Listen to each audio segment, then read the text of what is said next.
We are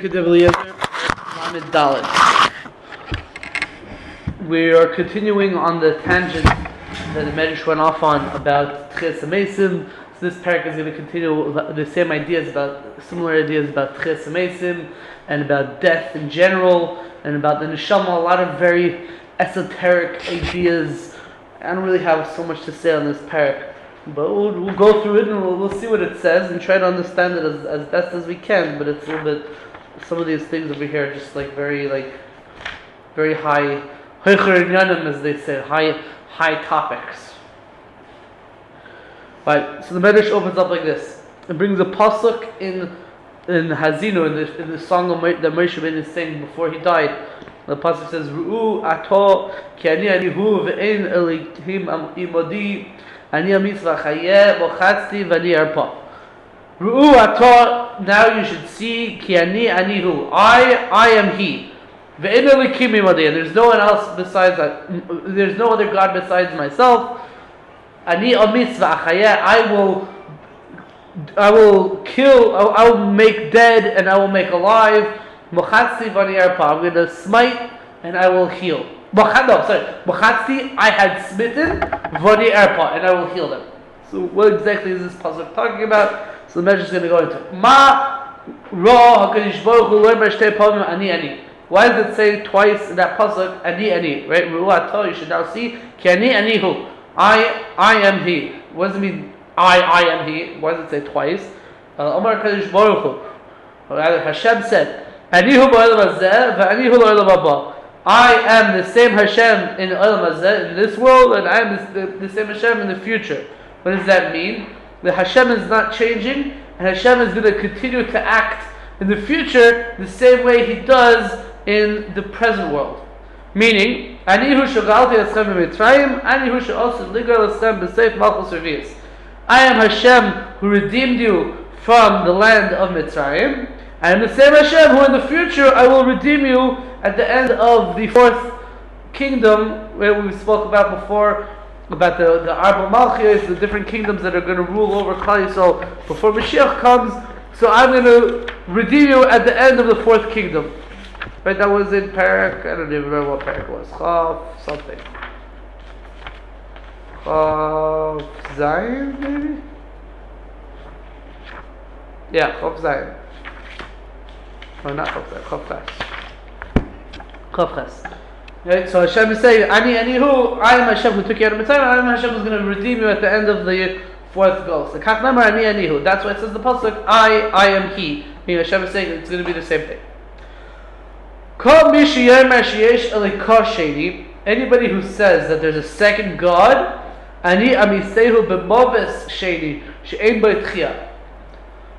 pasuk says there's no other God besides me. I will cause death and I will cause life. So why is it juxtaposing Hashem causing death and Hashem causing life to the line before? It says that there's no other God besides me. So the Medrash explains, anyone who says that there's a second God, meaning a God besides Hashem, I will kill him, Hashem will kill him with a second death, which doesn't have resurrection. Like if you say that there's a second God, so Hashem will punish you by giving you a second death. And the Mepharshim explained, because a regular death, which everyone is going to go through, so after that death, there's Tchias HaMeisim. But after Tchias HaMeisim, if a person it comes back to life, if he dies, it comes back to life, then he dies again, right? So that's a second death, so then there's no Tchias HaMeisim. He's gone forever. And that's another thing we're going to speak about in this pasuk, in this parak. Different people or whatever that are gone forever and they're never coming back by Tchias HaMeisim. But a person who says that there's a God besides Hashem is going to kill him with a second death, a death after Tchias HaMeisim, she'ein bei tchiyah, that there's no resurrection after such a death. I heard an interesting pshat once.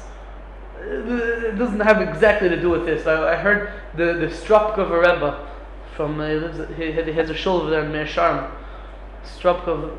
I didn't know I met him. You met him before. He has a shul in Meir Sharm, but he lives And it's a shul in Kibbutz Shalom. Oh yeah? Related to Shar Yerushalayim, Mamash. So the Stropkover Rebbe once came to LA, and he was I think it was Shal Shudas, maybe it was Friday night, I don't remember. So he spoke in the neighborhood shul next to where I grew up. He said over the following vart. He asked the steer. He says that it says in the Gemara in the Masechah Sotah, it says Yaakov Avinu lo meis. Yaakov Avinu didn't die. We say elsewhere, we say by Kiddush Levana, other places we say David Melech Yisrael Chai v'Kayim. David Melech Yisrael, David the king of Klal Yisrael, is alive and is going to continue to live. So why by Yaakov Avinu do we say it like in a negative way? It's like he's not Yaakov Avinu lo meis. He didn't die. But by David Melech we say it even stronger. David Melech Yisrael Chai v'Kayim. He is alive, like a positive way. He is alive v'Kayim, and he's going to last forever. What's the difference between David and Yaakov Avinu? So the Stropkover Rebbe said a vart like this. It says by David Melech. Says it's brought in the Medrash. It says that when Shlomo Melech first built the Beis Hamikdash, so everything was all built a big fancy edifice. Everything was all set up, whatever. The last thing they had to do was bring the Oren into the Beis Hamikdash, and then now it's the place of the Hashras Hashchina, and then everything is going to be finalized, right? So they tried to bring it in, but the gates didn't open. You couldn't bring the Oren in. The gates didn't open. So he davened, didn't work. So one gersa of the Medrash says that he said Bavur David Avdi. He said that Hashem should let it go in the zchus of David Melech, and finally he said the zchus of David Melech, and it opened up, and then the Aron was able to come in or whatever. Right. So the other gersa of the Medrash is that he took the caver of David Melech. He took the coffin where David Melech was buried, and he brought it into the Beis Hamikdash. And he said, "Look, Hashem, please open up the gates in the zchus of my father David Melech." And then it opened up, and he was able to bring it in.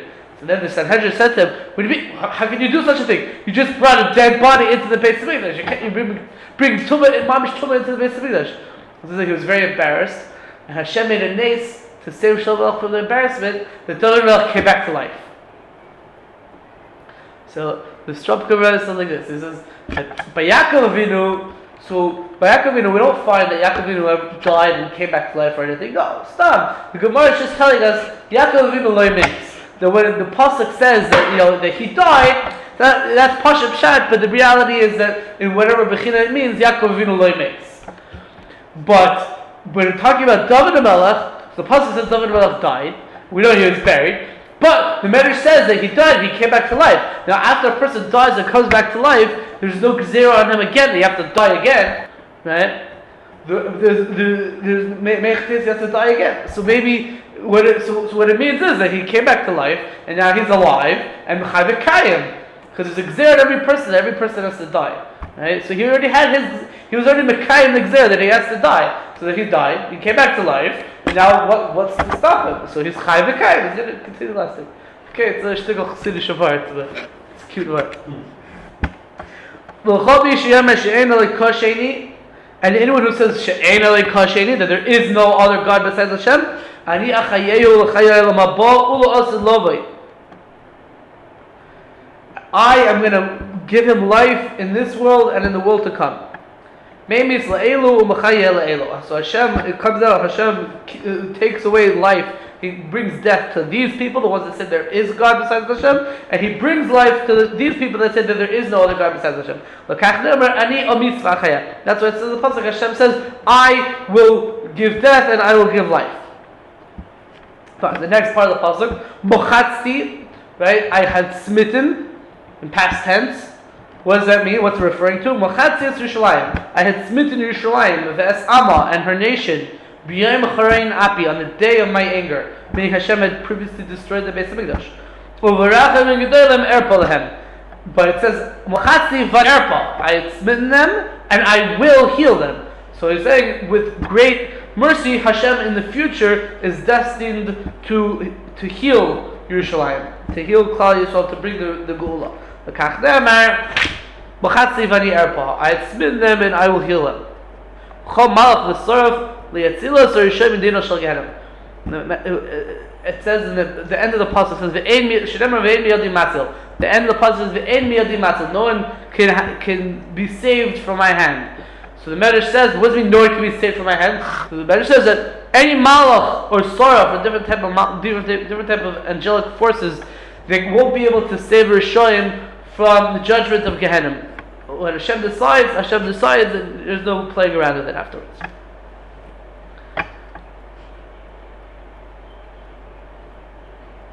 There's an interesting medrash that I just recently came across over Pesach. There's a sefer Tzror Hamor from Ram Saba. He was one of the people who was kicked out of Sfarad in 1492. Ram Saba. It's a sefer, a lot of Kabbalah in it. So he brings down.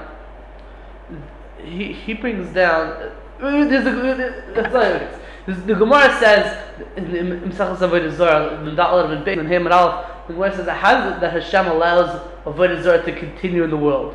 Like if people worship the sun, so Hashem should destroy the sun, right?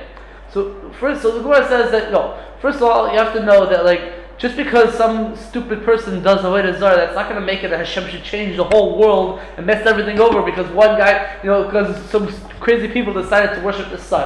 Fine, they made a mistake, they're doing the wrong thing, but Hashem is not going to redo everything just because of these guys. So the Gemara also says that Hashem puts it in the world the option that a person could make a mistake and follow Avodah Zarah. Hashem leaves that option open. Hashem doesn't make it so clear and obvious that it's only coming from Him. You could think that the sun has some powers in the world. It makes things grow, etc. So then you could think, there is the power to the sun, so then maybe I'll worship the sun. Something like that. The Gemara brings the pasuk, Asher cholak Hashem l'chol ha'amim. What does it mean, cholak? She'achlikan b'dvarim k'dei la'tridan. The Kodesh Baruch Hu gave him room to slip. Cholak is like a lashon of slipping. Hashem gave the goyim room, or the people of the world room to slip, that they could think that Avodah Zarah is real. Yeah, he has to love, otherwise there's no bechira, and then you can't get schar v'einish on the mitzvah. Yes, it's a test. Right. So this Rav Avram Saba in his Pirush on Chumash, he's talking about Baal Tzafoin. So it says that by Yetzias Mitzrayim, by all the Makkahs, Hashem destroyed all the different gods of Egypt, except He allowed Baal Tzafoin to remain afterwards. Right? And when the Yidden were running away and Paro was chasing after them, he saw that Baal Tzafoin is still standing, even though all the other idols are destroyed. So he thought, so the Baal Tzafoin, that's the real Avodah Zarah, the supreme leader in the world, the supreme power of the world. And so Rashi said, I think Rashi the Chumash says this already. Hashem allowed Baal Tzafoin to remain to give Paro that space to make a mistake and think that Baal Tzafoin is the one running the world. But so Ram Saba says it like this. He brings a story.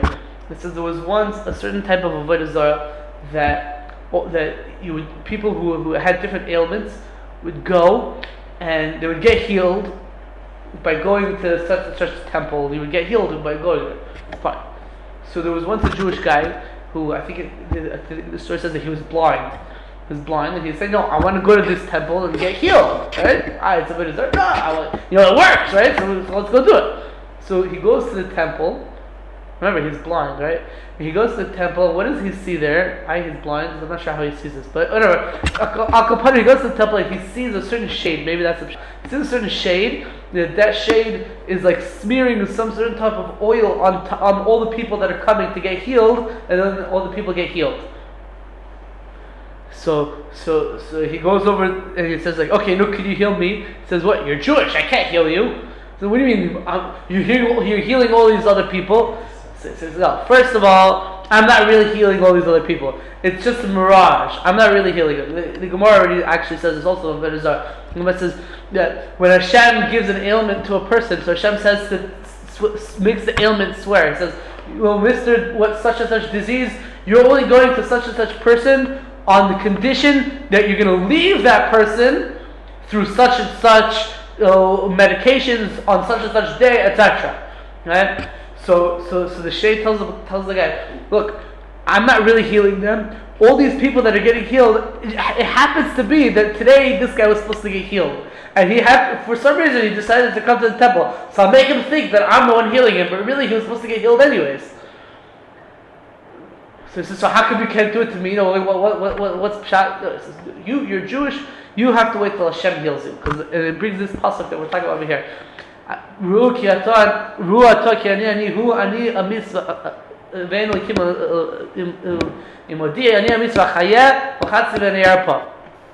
Hashem is the one who brings the healing. Hashem is mochatzi v'niyarpa. Hashem makes the ailment, and Hashem also brings healing. Another pasuk called Machla Shesafti Mitzrayim Loyasim Olacha Ki Ani Hashem Reifecha. Hashem is our doctor. Fine. Let's go weiter. Rabbi Yenusan Omer. Rabbi Yenusan says, Kol HaMeisim Oilin Chutz Midor HaMabul. All the people in history who died are going to come back to life by Tchias HaMeisim, except for the people that died in the generation of the flood, in the time of Noach. Shnamar, it says the pasuk Meisim Bal Yichyu. People who died will not come to life. Meisim Bal Yichyu Elu HaRishoim. Meisim Bal Yichyu are Rishoim. Shein Kinivlas HaBehema She'akumu Lo Yom Adin Aval Lo Yichyu. It says Meisim Bal Yichyu. What's that talking about? It's talking about Rishoim, because like a Rasha is called a mace. We said Rishoim Afilu B'Chayehem Kurim Meisim, as opposed to Tzadikim She'afilu B'Yisalsim Kurim Chayim. Right? So Meisim Bal Yichyu, the wicked people are not going to live. It's talking about the Rishoim, that the Rishoim are going to come up by Tchias HaMeisim. They're going to come up for Yom HaDin when Hashem gives the ultimate judgment. Aval Lo Yichyu, but they're not going to live. Aval Dor HaMabul, but the generation of the flood, the people that died in the flood, the time of Noach, Af B'Yom HaDin they're not even going to stand up for the ultimate judgment. They're completely destroyed. They're not coming back. Refoim Bal Yakumu. The Refoim are not even going to come up. The Meisim, who are the Rishoim Bal Yichyu, they're not going to live after Tchias HaMeisim. They're just going to experience the ultimate judgment. But Refoim Bal Yakumu, they're not even going to come up for the ultimate judgment. Refoim is a term that refers to the people that lived before the Mabul, like we say by Oig Melech HaBashan, Kirat Oig Melech HaBashan, Nishar Miyeser HaRefoim. He's survived the Mabul, and says in the pasuk that he alone remained from the Refoim. Refoim is a reference to people who lived before the Mabul. My Gersus is Rishoyim. There are others that say the Rishoyim says Goyim. Goyim? Oh, interesting. A different Gersa, instead of Rishoyim, it says Goyim. Well, Yichiu Elu HaGoyim, Shehem Kinivlas HaBehema. Aha. You don't have that? No, mine says Rishoyim. It doesn't say Goyim. It could be it was the censor changed, made them change Goyim to Rishoyim or something like that. I don't know. I didn't think to look in the critical edition of the manuscripts, but it happens to be that there's actually another girsa over here where the Yomi Izmir has this girsa in V'lo Yoy Ella. He says Aval Dor HaMidbar Af B'Yom HaDin Ein Lahem Din. But the people, the Jews that died in the Dor Midbar are not going to come up even for the ultimate day of judgment. That's a huge chiddush. And Parshas Rav Chaim Falachi over here in Par Achad, he disagrees with it. He says no, we don't hold like that. That's not really the girsa, and there are other sources that it's evident from those sources that the people from the Dor HaMidbar are going to come back to life. The Radal points out another thing, that there's the Gemara in Sanhedrin, that the Gemara in Sanhedrin talks about the people that died in the Mabul, in Sanhedrin Kuv Zayin. The Gemara says that the people that died in the Mabul are not going to come back for the day of judgment. But there's an opinion in the Gemara that says also Anshe Sodom, the people that were killed in Sodom, are also not going to come back for the day of judgment. So there's a machlokes over there in the Gemara. So the Radal says that over here that we didn't mention anything about Anshe Sodom, so you can be rest assured that this medrash over here holds like the Manda Amar over there in Sanhedrin, that the people of Sodom, even though they don't have a chelik in Olam HaBa, but they are going to come back for the day of judgment.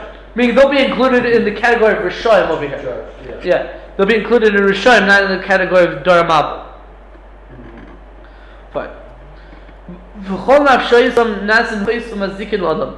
I guess we're talking about the people who died in the Mabul. their souls will become spirits and damaging demons for people. And in the future, HaKadosh Baruch Hu is going to destroy them from the world, so that they won't damage any Jews anymore. It says in the pasuk, therefore I remember, you've remembered them, and you will destroy them, and you will wipe out any remembrance of them. Fine. Rabbi Zechariah says, Shenas halayla doima la'olam hazeh, v'kitzas habayker doima la'olam HaBa. Sleeping at night is comparable to Olam HaZeh, and waking up in the morning is comparable to Olam HaBa. This is a motif that we find in a lot of places in Chazal, that this world is comparable to Olam HaZeh is comparable to night, and Olam HaBa is comparable to the day. The basic idea is that at night, the source of the of light of the shefa is it's more hidden. It's not readily apparent because the source is always the sun, right? But you don't realize at night when you don't see the sun, you only see the sun reflecting off the moon and coming down. It's sort of hidden, the shefa that's coming to the world. In the day, the shefa's coming. You see the sun, and you see the shefa's coming straight up from the sun. So in this world, in Olam HaZeh, Hashem's presence and Hashem's influence is sort of hidden from the world. It's not readily obvious. But when Hashem is gonna, come out and everyone's gonna realize that that Hashem is Hashem and everything is coming from Hashem, because that's going to be comparable to the day. There's a lot of different vartlach that they say about why Olam HaZeh is like the night and Olam HaBa is like the day. There's one particular vart that's appropriate over here. The Vilna Gaon says that we say by davening after Kriya Shema, so we say at night we say emes ve'amuna. Hashem is emes, it's true. Ve'amuna, it's something that we believe in. We believe in Hashem. By day we say emes v'yatziv. Hashem is true, and he's standing, Bekayam, and he exists, etc., etc., etc. It's a much stronger lashon that we say in the day than at night. At night it's like emes amunah. We believe in Hashem. We don't see it. We know exactly so clear that it's there, but it's emes amunah. We can trust in Hashem. But in the day, it's Yatziv and Nocha and Mekayim and Yoshev and Naaman. All these, it's much stronger. We have more ways of expressing it because we see it much clearer. But Al Kapanim Zechariah says that sleeping at night is doimed to this world, and waking up in the morning is comparable to the Olam HaBa. Umash nas halayla Adam shechem v'yoshen v'rucha shetetas b'chol haaretz u'mageras le'b'cholim kol davar sheyeh.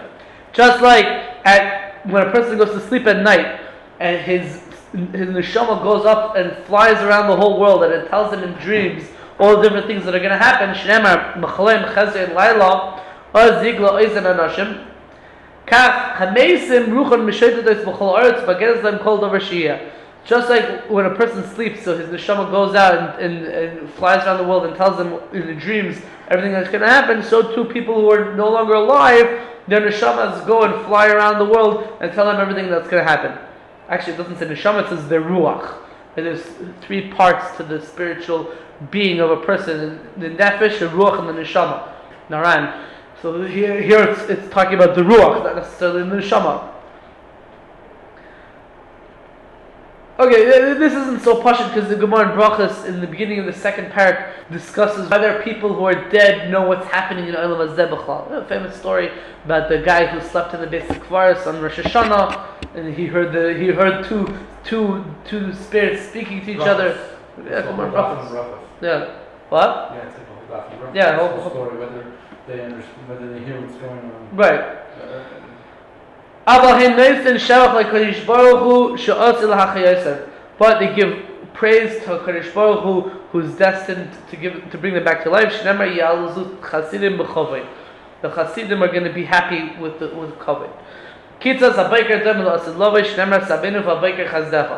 Waking up in the morning is comparable to the future because it says Sabina v'Baiker Chazdecha. Hashem is gonna, satisfy us in the morning with his kindness, and that's what we spoke about when we talked about that parak in Tehillim, parak Tzadik. We went through that line by line in parak Yudches. Yudches? Which parak was it in? I don't remember which parak it was in, but we spoke about it earlier. Yudches? I think I have Yudches. right here. Yeah. I know that's Tzadik Beis. I'm sorry, I made a mistake. No, that's Tzadik Beis. This is Tzadik. Okay, whatever. It's the same idea. No, that was he's more the Shabbos. Shabbos, right? Yeah, no, I'm right. I made a mistake. This is similar. It's similar. But over there, it also uses the word Boiker to talk about Yomei Mashiach, no? I mean, the Vort is the hardest time comes at the just beginning, the end of the night, and then the morning when the light first comes. That's the most yeah. Fine. darkest. Now the Medish is going to talk about something interesting. Shisha koilon hoilech v'seif ha'olam v'ad seifai v'ein koilon nishma. There's 6 elements, 6 things, which their voice goes out from one end of the world to the other end of the world, but their voice is not heard. What does that mean? Their voice goes from one end of the world to the other end, and it's not heard. I don't know. We'll have to figure it out. Ve'elohim. These are the 6. First of all, B'shah she'kosin es eit ha'ilon shu oisem peri. At the time that you're cutting a fruit tree, a fruit-bearing tree, when you cut a fruit-bearing tree, hakol yitzim b'seif ha'ilon v'atzayfai v'ein akol nishma. The fruit tree calls out a voice, or there's a voice that calls out, and it goes from one end of the world to the other end of the world, but nobody hears it. Ein akol nishma. Ubishah shahanochash mafshid is oirei hakol yetz b'seif ha'ilon v'atzayfai v'ein akol nishma. And when a snake sheds its skin, we said earlier in Parak Yudalid that one of the punishments of the snake by the chait of the Eitz Hadas was that the snake is going to have to shed its skin once every 7 years. So when a snake sheds its skin, cries out a voice that goes from one end of the world to the other end of the world, but nobody hears it. And at the time that a woman gets divorced from her husband, a voice calls out from one end of the world to the other end of the world, and the voice is not heard. And at the time that a woman is with her husband, for the first time that they have intercourse, a voice goes out from one end of the world to the other end of the world, and the voice is not heard. And at the time when a child is coming out of its mother's inside, of its mother's womb, a voice calls out from one end of the world to the other end of the world, and the voice is not heard. The Radal has two ways of understanding this. Is it talking about the woman who's giving birth, that she has a lot of pain, so she's like screaming out, so she calls out, and that's what it's referring to? Or is it referring to the kid himself who's being born, that he cries? And at the time that the neshama, the spiritual entity of a person's body, leaves his body, separates from his body, a voice goes out from one end of the world to the other end of the world, and the voice is not heard. And then the Medrash ends up one line over here, the neshama never leaves the body until it sees the spirit of Hashem. No one can see Hashem and live, but before he dies, he does see Hashem. Fine. So we have these 6 things over here, that the voice calls out from one end of the world to the other end of the world, and the voice is not heard. So what's happening over here? First of all, the Radha points out that we said that when the neshama leaves the goof, so then the voice calls out, right? We said that's one of the cases that the voice calls out and no one hears it. So he says that because we say that a person is comparable to a tree, so that's why the Medrash said also that when you cut a fruit tree, so the voice calls out. That's the source from it. the comparison between a person and a tree is why the Medrash decided that also when you cut a tree, there's a voice that goes out. And he says that it could be that the Rekante in Parsha Shoftim says this idea as well. Okay, so what's happening here? So Rabbi Leomi Israel brings a Gemara in Avodah Zarah and Daf Yud Zayin Amud Aleph. The Gemara, the famous Gemara with Rabbi Elazar ben Dordaya, Gemara says that he went to every single. We'll read the Gemara.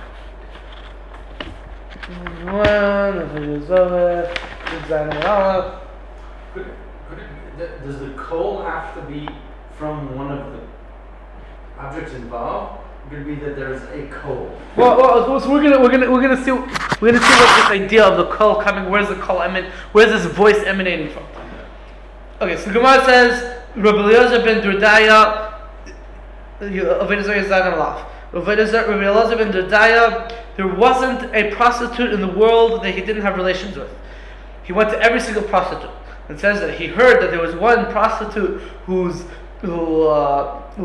in certain places, the Krache Ayam, in some island somewhere, some foreign place, that she charges a lot of money.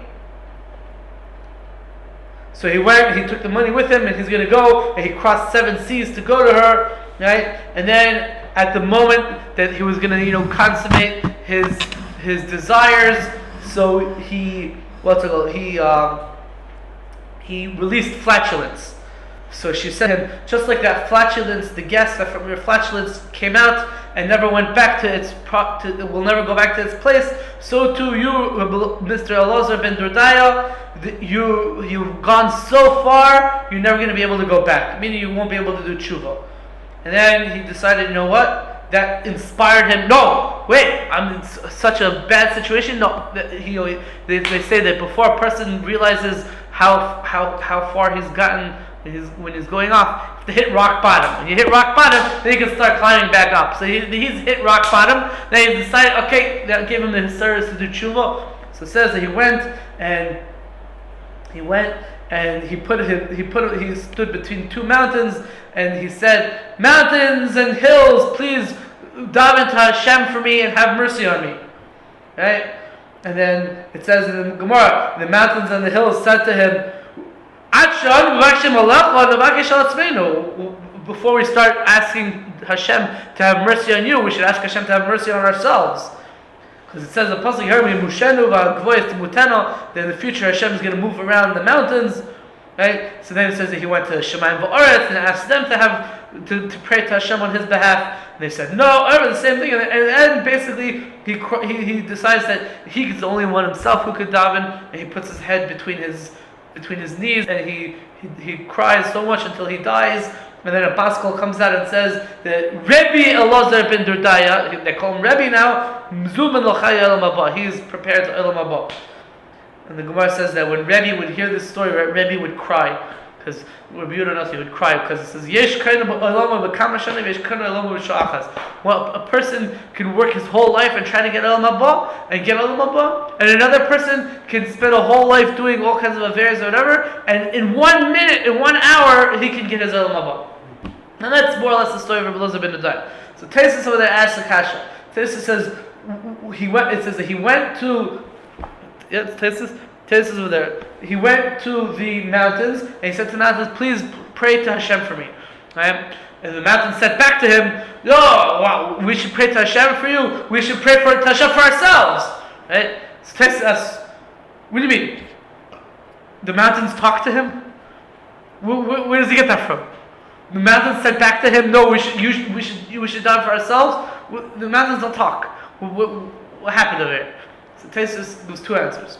Taisus says the first answer is that what happened was Rabbi Elazar ben Dordaya was in some sort of meditative dialogue that he was having with the elements of nature until he realized that everything is totally in himself. But not that the mountains said it to him, it's that he was thinking it in his head, and he imagined that if he would say this to the mountains would answer back. That's what they would answer back to him. That's what first answer Taisus. Second answer Taisus says, what said it? It wasn't the mountains, it was the Sar Shalahar. It was the heavenly representative of the mountains that he was having some sort of discussion with. whatever exactly that means. So Rebbe Leomi Izmir over here explains that these 6 things, that the voice goes out from one end of the world to the other end of the world, the voice is not heard, is not referring to the actual tree or the actual snake or the actual woman or etc. It's rather it's referring to the sire of the tree. Everything in the physical world has a corresponding heavenly element that corresponds to it. So the malach of the tree, the malach of the nachash, the malach of the woman lets out this voice. That's why there's a voice, because it's a spiritual voice, but it's not heard because it's not a physical voice that you can hear. Now I think this answers the question. If a tree falls in the forest and nobody is there to hear it, does it make a sound? Yes! The Medrash says it makes a sound. It says, Hakol Yetz B'Seifo Elavat Seifo. Even though Ein HaKol Nishma. This is Mamish before Shemedrash that says when a tree falls in a forest and there's no one there to hear it, it makes a sound. Okay, that was a joke. But Al Kapanim, yeah.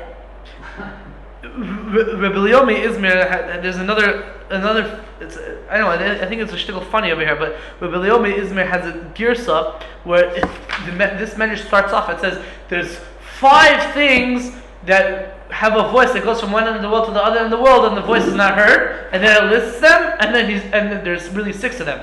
Right? There's the tree, the fruit tree. There's the snake. There's the woman getting divorced. The woman getting married. The child being born, and the neshama separating from the guf. Those are 6. So he had a girsa that it said there's 5 things, and then it lists 6. So then he's bothered by, well, if there's 6 of them, why does the Medrash say that there's 5? And he answers that you have to say that the woman getting divorced and the woman getting married, they're both talking about the same person, so you have to say that the Medrash counted them as one. That's what he answers.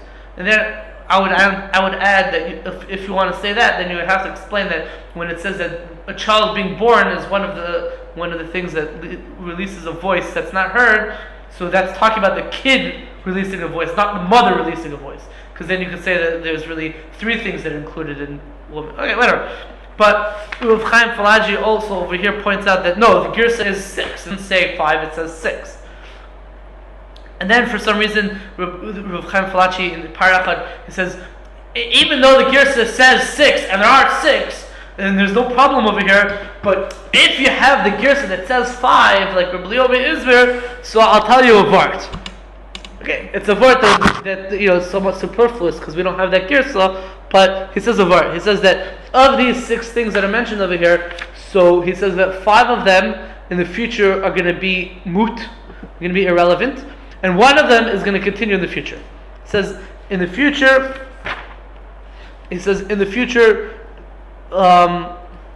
there's not going to be a difference between fruit tree and non-fruit tree, and all trees are going to bear fruit, like the Gemara at the end of Ksubah says, and therefore this thing that when you cut a fruit tree it's going to give off a voice, that's not going to be there in the future. Woman getting divorced from her husband, not going to be there in the future. Woman getting the pain from Basulim is not going to be there in the future. The pain of childbirth is not going to be there in the future.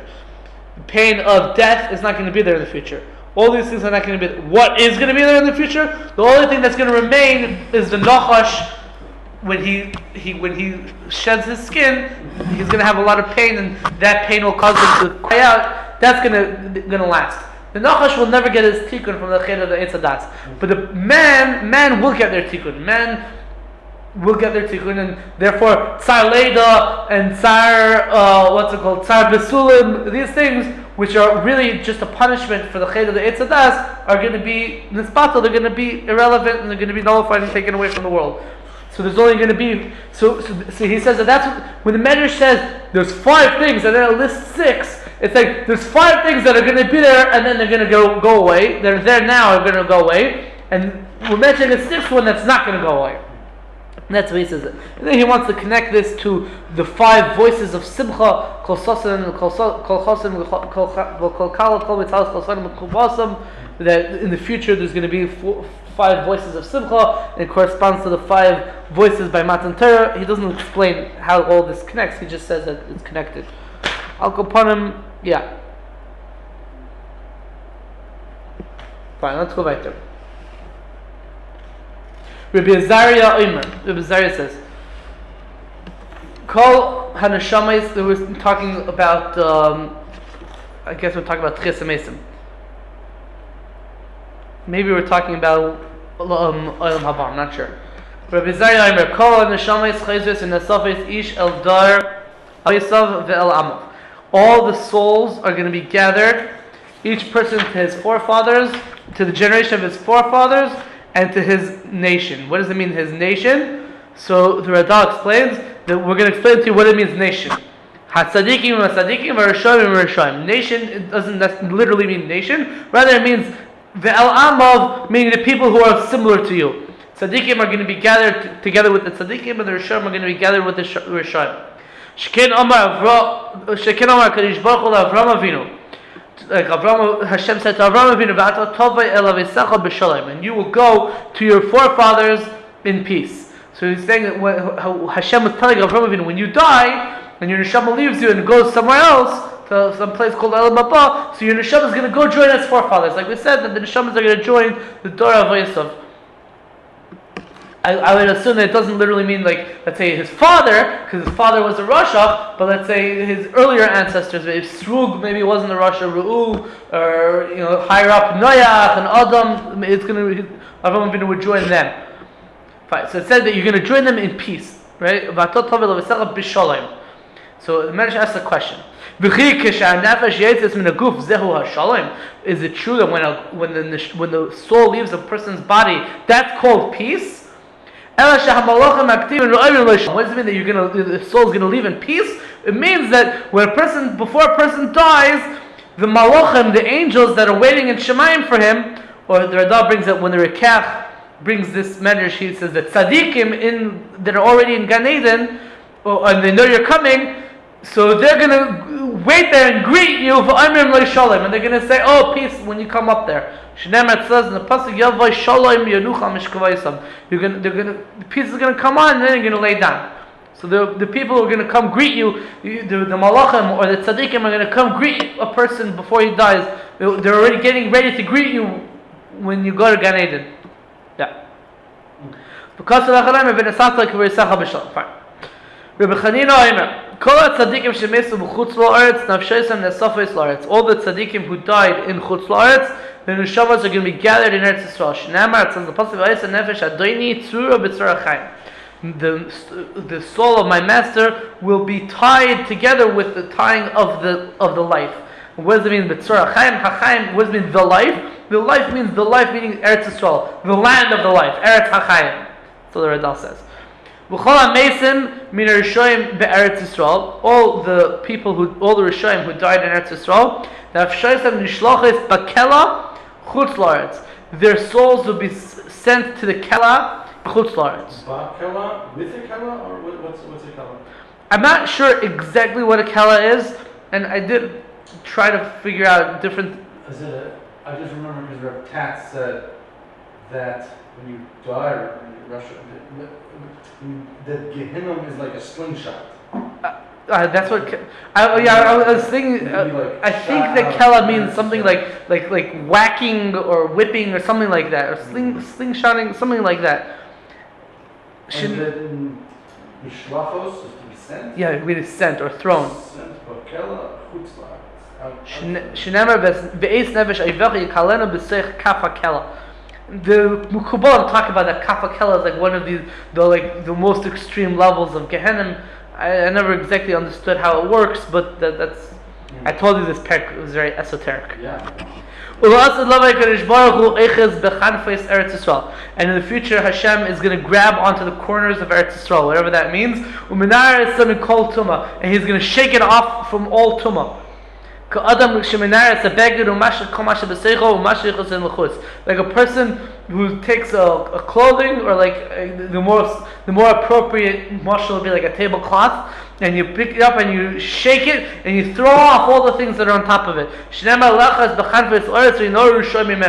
Because it says the pasuk, Hashem is going to grab onto the corners of the land, and the Rishoyim will be shaken off from it. Okay, whatever all of this means, right? Now we're going to speak about a person's reluctance to die. A person has a natural reluctance, a fear of death, and a person has different things that they're going to try to do. Like, maybe this will save me from dying, maybe this will save me from dying, and ultimately you see that no, nothing can save a person from his ultimate destiny. Hashem said people are going to die, people are going to die. The only thing you can do is try to make better your position in Olam HaBa and Gan Eden, but you can't get saved, right? We say, what's it called? What was it? Yeah, I said to someone, this was last week, 2 weeks ago. I said to someone, we say in America, there's two things that are sure in life. So he was Israeli. So he said to me, death and HaKadosh Baruch Hu. I said, in America we say it differently. In America they said it's death and taxes, right? Death is something that a person can't escape. So the Medrash says like, a person has three things which he loves in his life, and these are those three things, three elements. Banav uvnei vanav, his sons and his grandsons, or the other girsa, the Rabbeinu Bechai and Karakamach has girsa of ishtayu banav, his wife and his children, or banav bnei beisai, that's Marzuz girsa, his children and the people of his household. So his family, let's call it family. Umamoinai, his money, umaisavativim, and his good deeds. There's three things that a person has in this world: family, money, and good deeds. So he's going to try to use these three things to get out of having to die. When a person is going to die from this world, the person is being taken out of this world. He gathers his children and his members of his household, his family, and he says to them, I beg of you, please come and save me from this evil, this bad judgment of death. I don't want to die. Please help me. Save me. I don't want to die. And they answer back to him and they say to him, don't you know that there's no shilton b'yom hamavis, there's no dominion on the day of death, there's no rulership? A person is not in control. Is it not written in Tehillim, a brother can't redeem another person? And they say to him, even your money, which you love so much, is not going to be able to redeem you. It says in the pasuk, no one could give to Hashem his kofer, his redeeming, his ransom. Lama, why can't a person give or ransom himself to Hashem? The pidyon nafshem, the ransom of his soul, is yekar. It's very expensive. It's so expensive. A person's soul, if you want to kibiyachol, you want to pay off Hashem and say, look, instead of killing me, I'll give you a certain amount of money and then you let me live, right? Well, what's that amount of money? Whatever that amount would be, it would be so great that it's impossible. V'chodal, Chodal means it's stopped. It's stopped from happening. This such a thing is impossible to happen because there's not enough money in the world that can equal the value of one person's soul that you could try to use that money to pay off Hashem kibiyachol to not die. It's impossible. So they're telling him, look, we can't save you. Your money can't save you. Go in peace. Lay down in your eternal resting. And you'll come back for your portion, the Ketz HaYamin, at the end of days. And your portion, Meretz Hashem, you'll be in the same place as Chasidei Olam, as the righteous people, of the pious people of the world, and Meretz Hashem, everything will work out for you. But don't worry, you'll have to die, but hopefully everything will work out. So his family is not going to help him. And when he sees that his family is not going to help him, he gathers up all his money. He says to his money, I've toiled very much over you, day and night. I gave so much effort for you, Mr. Oh, money. Please, money, help me. I request of you, I beg of you, redeem me from this death and save me. Over here it doesn't say Mavis Hara. When he was talking to his family, he said Mavis Hara. Here he doesn't say Mavis Hara. I don't think the Mepharshim speak about that. But it's just an interesting art. He answers back, the money answers back to him. Don't you know, it says in the Pasuk in Mishlei, capital does not help on the day of anger, on the day that Hashem is going to kill a person. His capital, his money is not going to help him. Money doesn't help. Then he gathers up together all his good deeds. Come and save me from this death. And come and strengthen me. And don't let me get taken out of this world. No, help me put up a fight. There's still hope. There's still a pull. You can still. I'm not sure exactly what this means. You can still pull me if I get saved. I'm not sure exactly what that means, but there's still some sort of hope that the ma'asim atayvim of a person will help him. And his ma'asim atayvim, his good deeds say to him, Lech l'shalom, go in peace. But go in peace. Allow yourself to die. There's nothing to. You can't fight it. But we'll tell you this much. Before you get there to Olam HaBa, to wherever Hashem is going to judge you when you die, we're already going to be there. We're going to be there first. It says in the Pasuk,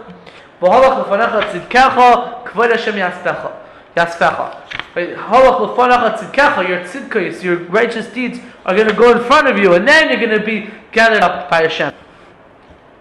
Fine. During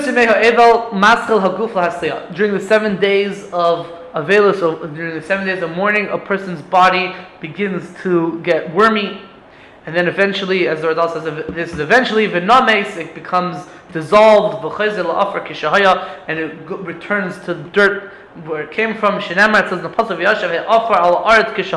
and the dirt will return to the land like it was from before. That's the goof. The goof goes back and is returned to the land like it was. But the neshama remains forever. The neshama doesn't dissolve, it doesn't disappear. Because the neshama is not made out of the neshama is not made out of the ground. Why doesn't learn? Why he's learning from Koheles? Why doesn't he learn from Bereshis? For Tashuv. Yeah, I don't know. Maybe when the first one says something, I don't see. Yeah, I don't know. Yeah, it could have brought a better pasuk. Bring a pasuk in Parashas Bereshis that says that you offer atav, they'll offer tashuv. I mean, that's the whole point. That's in the right. That's in the bria. Yeah, I know. That's like I never understood now that there are those. It could be probably if you look in Koheles, the context of this pasuk is talking about like the futility of death and living or whatever, so it's more appropriate to bring this pasuk in this context. Maybe, I don't know. I'm just throwing that out. Well, what are you going to say? Right. So we said that the goof goes back to the dirt and dissolves and goes back into the land. But the neshama doesn't. How do we know that the neshama, the nefesh actually, was given from the shemayim? Come and see. When Hashem originally created man, he didn't have a ruach neshama. What did Hashem? We said in Parak. Which Parak did we talk about this one in? Hashem creating Adam Rishon. This is early. Yud.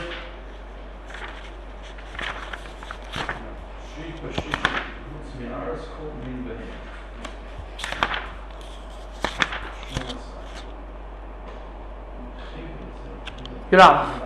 In Perek Aleph it says, in the first hour Hashem gathered the dirt, the second hour Hashem made the form, the third hour Hashem made the Evarim, and the fourth hour Hashem threw into him a neshama. So you see that the goof existed, and then Hashem put into him a neshama. Right? That's what it means. So Adam originally didn't have a neshama. And then, also, what did Hashem do? Hashem breathed through the spirit of his mouth and threw it into him in the neshama. Shenamar says in the pasuk, "Vayipach ba'apav nishmas chayim." Hashem breathed into the nose of the man a nishmas chayim, a living soul. And we know the famous Targum Onkelos over there says that ruach memalala, a speaking ability to speak, the ability of speech. That's the speech is the way that the neshama communicates, etc. The consciousness, what we call neshama, is what the modern philosophers call the consciousness, which is separate from just the raw chemical reactions that happen in the brain. There's something called consciousness. I know it's machlokes. What? I read about that subject. I'm a scientist. Oh yeah. It's David Chalmers. You heard of David Chalmers? I've heard of David Chalmers, but never read it. No, so he's like the leading philosopher who talks about like the consciousness and stuff. I mean, the truth is that if there's no such thing as a consciousness that's separate from the brain's functions, so then there's no such thing as morality, and then you can't hold, there's no accountability or whatever. Because you could just say like, I didn't really do anything. It was just like something happened in my brain that made it that I took an axe and smashed this guy's forehead. You know? I didn't really. It wasn't what you can't say it was me. It was my hand, and it was a chemical impulse, and it sent electrons to my brain, and that's what they say. I don't know. I'm sure it's more complicated than that, but Rabbi Shimon says, "Kol gufos noigin ba'afar aretz." All the bodies are touching the dirt of the land. Or the Radal has a different gear, so not noigin, that they're touching, but they're nigvoin, they're gathered in the dirt of the land.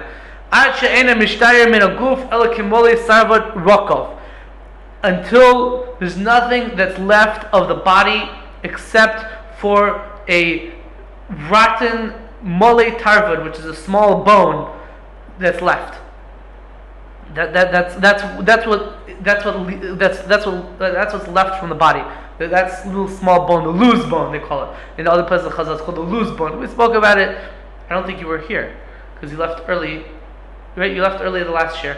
Right? In the end of the last year, we were speaking about that bone is nourished from the Malava Malka, and the Tchias HaMitzvah is going to come out from that bone.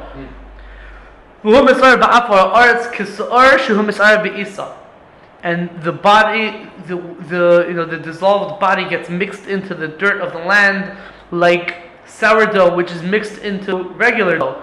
Right? Regular dough is just like bread and water together. It's not going to ferment, or at least it's not going to rise naturally. At least for a while, unless something happens to it. But if you put sourdough, which already has, nowadays we put yeast, but they used to put sourdough, which would ferment, which would facilitate the fermenting process, right? And that would make it start rising. So here we're saying that the mixture of the goof that's becoming what's it called? That's dissolving into the land, dissipating, is like the mixture of the sa'ar and the isa. That it's sort of a catalyst. That's the word I was looking for, catalyst. In the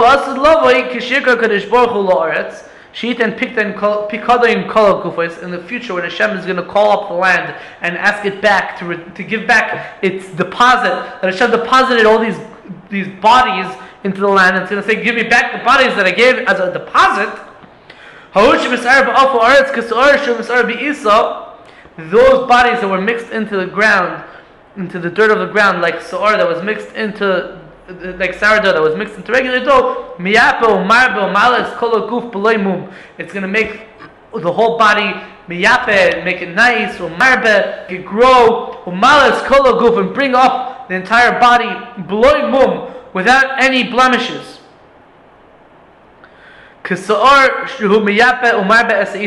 Like the sourdough, which is miyapa umar be'asisa, it makes the regular dough rise. It's a catalyst for the fermentation process. And we said over here that it's bloy mum. It's going to bring back people's bodies without a mum. And in the previous parak we said that by Tchias HaMeisim, people are going to come back to life originally with their blemishes. Like if a person was blind, so he'll come back blind, and then he'll get healed. because otherwise they won't be able to recognize. Like, let's say you have a guy who didn't have any arms, right? So when he comes back to life, he's also going to come back to life without arms, because otherwise no one's going to recognize him. And then his arms are going to grow back, something like that. Right? That's all real to Gemara and Sanhedrin Daf Sadak Aleph. So if that's true, so the Medrash over here, it's saying that the bodies are going to come out without any blemishes, but we said they're going to come with blemishes and get healed afterwards. So I think so you would have to say that the Radal says that you have to say that this Medrash over here is either disagreeing with that Gemara, or he changes the girsa, not beloy mum, but beloy mayim. They're going to come out without water. I don't know what that means, but that's what it means. That's what it says. What does it mean that the bodies are going to come out below mayim? Why? They're going to be dry. What that means? I don't know what that means either. Fine. Miyad haaretz roasha. Immediately, we were talking about Tchias Mesim. The land is going to shake. It's going to make noise. It's going to shake. It's going to be like an earthquake. The harim is dazeim, and the mountains are going to quiver, are going to shake. V'akvaris tiftachim, and the graves are going to open up. But we said in the last parak that there's going to be like an earthquake before Tchias Mesim, so that all the bones of like each person are going to come together. Because it could be like this guy's nose is like in Africa and his head is somewhere in Australia or something like that. It was just one. You just said there's one bone left. Everything Nazi said one bone. Yeah, I don't know exactly how that works either. But everything's going to rise except for one bone. And they were saying. But you're. No, then the land is then the land is gonna bring back everything. But I guess like wherever his nose decomposed, which rhymes, wherever his nose decomposed, so then the dirt of that area is going to bring back his nose. But his nose is in Africa and his head is in Australia, right? Because after he died, a bird came and took his nose and decided to go to Africa and then left his nose over there, and that's where it composed. So then this earthquake is going to come and make all the bones come back together to the same place, the bones of each person. And the stones that are, I guess, on top of the graves are going to be scattered, each one from a friend. Hashem is going to save them on that day. Like the flock of his nation. Like the crown, like the jewels of a crown that are crawling around on its ground. So everything is gonna go around. All the jewels of the crown, meaning like the different parts of the person of the people, are gonna go around on the land until they find each other, and in each person's bones are all gonna come together. Right. Rabbi Azariah says, all the souls are in the hand of HaKadosh Baruch Hu. Shneimar asher biyodei nefesh kol chai. So the pasuk in his hand is the nefesh kol chai, the soul of every living thing. What does that mean? That every soul is in the hand of Hashem? Your soul is in the hand of Hashem. You're alive, right? So what does it mean that your soul, the souls of dead people, the souls of alive people? What are we talking about? Mashal l'mad davar david. So we're going to explain it through a mashal, a parable. To what is this comparable to? A person is walking in the shuk, in the marketplace, and what is he holding in his hand? He's holding in his hand his keys. As long as his keys are in his hand, all his money is in his hand. Right? You have the key to your safe deposit box in your hand. It's as if you have all the gold and silver that you have hidden in your safe deposit box. If you do, I don't know. It's as if you're holding that in your hand. You're walking on the street, but you're really holding gold and silver in your hand. So to Hashem, the key to the Beis HaKvaros, the key to the cemeteries is in his hand, and the key to the Eitzres HaNeshama, the storage house of the Neshamas, is in Hashem's hand. Hashem has the key. Hashem controls it. That's what it means that Hashem has them in his hand. He has the control over the people who are dead and the people who are alive in his hand. Really Hashem controls everything. So what's the chiddush over here? I don't know. In the future, in the future, Hashem is going to open up the kvaros, the graves, and he's going to open up the storage house of the neshama. So machzor kol ruach v'ruach leguf besar ish, and he's going to return each ruach into the guf, to the fleshy guf of a person. Shnemar tishalach ruchacha yibareun. He's going to send forth the ruach upon them, and he's going to create them. Fine. I forgot. Did you answer this several weeks ago when you talked about the Mason? Which neshama goes to which body? If there are gilgulim, which body? Yeah, I think we discussed that. I don't remember what we said. We have seven shurim on the last parak. So you go listen to all the shurim and we figure out what we said. Okay, the soul is similar to its creator. In what way? A few ways.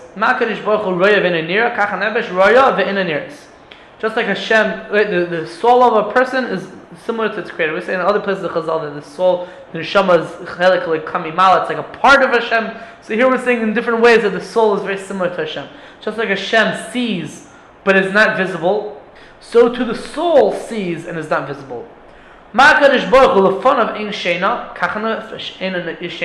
Just like Hashem, there's no sleep in front of Hashem, right? Hashem never sleeps, right? So too the soul. My son also never sleeps. That's a different problem. My son, he's up the whole night. So the person's neshama never sleeps. The body sleeps, but neshama never sleeps. Right? The Medrash in Bereshit Rabbah, Parshat Tazayin, the Medrash says that B'shash Adam Yashen, when a person is sleeping, HaNeshama Oila V'She'eves Lechaim. The neshama goes up to Shemayim and it gets like a certain unika of a certain. Hashem grants it a certain life. It gets extra life in Shemayim, whatever exactly that means. We say bracha in the morning, right? The Hashem. What? No, Hanaisin layoif koyach. Hanaisin, Hashem gives to the weak people koyach. He gives them the energy. So the Medrash learned. The Beis Yosef says that the source of that is the Medrash Teichatev and Tilim. It brings the pasuk in Eicha. It says Chadashim labakarim rabba emunasecha. Chadashim labakarim. It's like new a new soul in the morning. Hashem like replenishes our souls when we're sleeping. Hashem replenishes the souls in the Shemayim. So Hashem doesn't sleep. Of course not. In fact, Hashem is actively. So Hashem doesn't sleep. Hashem actively keeps the world running. The Nefesh HaChaim says like the Shefa of Hashem like keeps coming down to the world and is actively creating the world and actively keeping everything in existence. If Hashem Chas v'Shalom would stop for a second, everything would be destroyed. So obviously, it can't be that Hashem sleeps, right? So too the neshama doesn't sleep, and we said the neshama is like part of Hashem. Just like a Kadosh Baruch Hu, soivel esaylamai, he. That's a good word for soivel.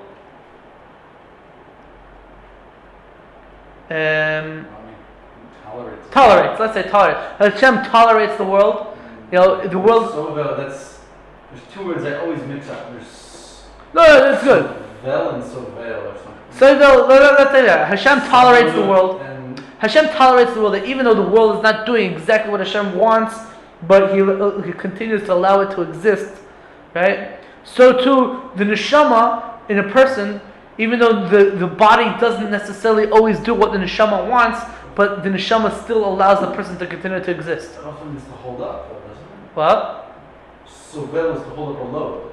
That's also true. Hashem is sovel holds up the world. Holds up the body. Yeah, Sovel is a burden, and it also means to tolerate. Yeah. And the truth is that the two things are really related. Yeah. Because when you're carrying a burden, you're tolerating it because you're letting it still be there, because you could just, if I don't want to carry this, so then I don't have to carry it. Why am I carrying this? Mm-hmm. So I'm tolerating the fact that I'm carrying this thing on my shoulder or whatever. Mm-hmm. All the souls are from Hashem, or they belong to Hashem. I'm not sure exactly what that means. Of course, everything belongs to Hashem. What does it mean? Kol nefasha is lihena? I don't know. Again, it's very esoteric. By the way, it's very interesting that it says here that Hashem does not sleep. Why? Shabbos, he slept. Doesn't say Hashem slept. Doesn't say he slept. Shabbat. Shabbat doesn't mean sleep. No, but it's similar. So it's rest. Rest Shena rest and sleep don't mean the same thing. Rest and sleep don't mean the same. Sometimes a wife goes and she lays down, and she's not doing anything, but she's not sleeping. She's resting. Sometimes she goes, she closes her eyes, and she goes to sleep. It's two different. They're both replenished, and they're both a succession from active work or whatever, but it's not exactly the same idea. But you're right. We have to know exactly what the difference is. Rabbi Yehuda says, "Miyam shachar beis hamikdash eretz umulo meras yeshva." From the day that the Beis Hamikdash was destroyed, the land became unfortunate because of the bad deeds of its inhabitants. Ka'adam shuhu chayla ve'en bei chayach lamed, like a person who's sick and he doesn't have the energy to stand. The person sick, he doesn't have energy to stand. Kach aretz umolo, so too the land, Eretz Yisrael, is unfortunate, it's sick. Ve'en b'karach liten es persa, and it doesn't have the energy to give its fruit. Shinamar ve'oretz chanfo tachas yeshvah. In the ancient times, Eretz Yisrael was actually a very fertile land. The Negev is a huge desert now, and nothing can grow in the Negev. It wasn't like that back then. Yehuda wasn't Midbar Yehuda; it was Yehuda. That was like the Malchus Yehuda. That's where Malchus Yehuda was, right? And when the Beis Hamikdash was destroyed, the teva of Eretz Yisrael, the climate, the geography, but the climate and the atmosphere, the ecology, everything, Eretz Yisrael changed. It became much weaker, and it's not able to do what it used to do. I think that's pshat over here in the Medrash. In the future, HaKadosh Baruch Hu is going to bring down a tchias tal u'mechayei hamesim, a dew which replenishes and resurrects the dead. Shenamar yichyu meisacha. It will bring life to those who are dead. Elu Yisrael shemesu v'tuchim al shmai. These are the Jews who died and they were b'tuchim al shmai, but they were still relying on Hashem, and Hashem is going to bring them back with this dew that brings the tchiyah. Nivlasi yikumun. My carcass will come up. What's that referring to?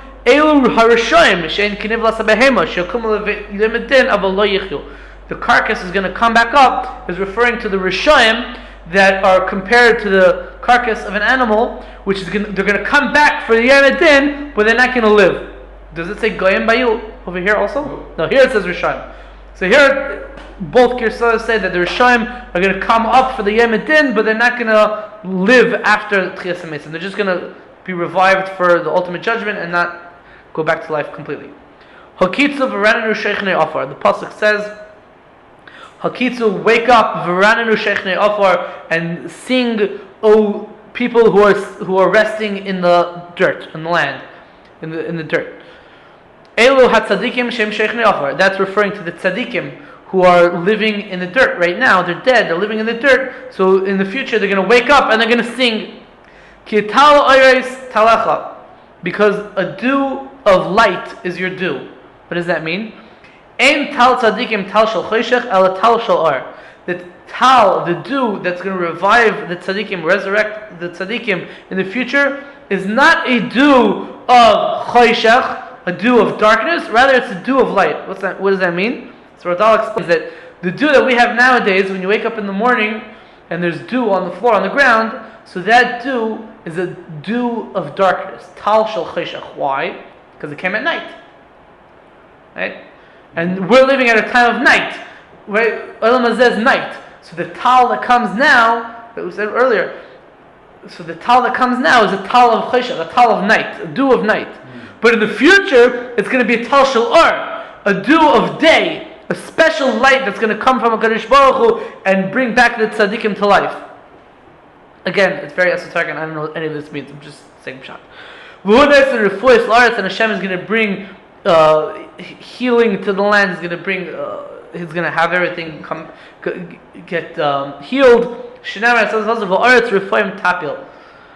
is going to bring down. He's going to bring down Rephoim onto the land. He's going to bring down healing in the land.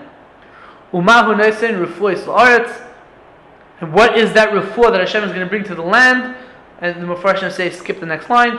Tiflei talat chias mesim. Hashem is going to exude a dew which is going to bring about, is going to bring about the chias mesim. It's going to help bring a catalyst for the revival, resurrection of the dead. Umezu mokaim yared. From which place is this dew going to descend? I don't know what this means, but it says Me'reisha shel Kadosh Baruch Hu. From the head of a Kadosh Baruch Hu, that's where the dew is going to fall from, and that's going to bring back the tzedek. I don't know what that means.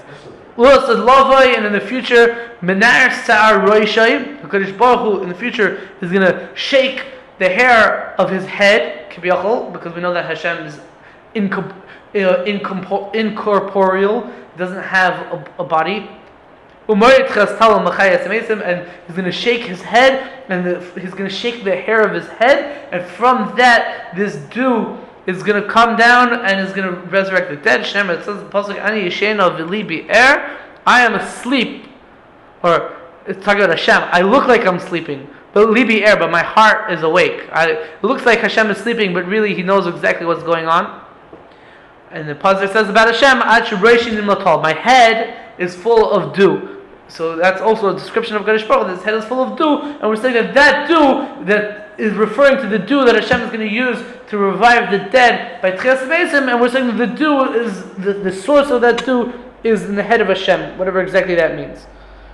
Alright, I think we more or less finished the parak. I don't understand anything we're talking about, but we said it, and now we're ready to go back to Yaakov Avinu.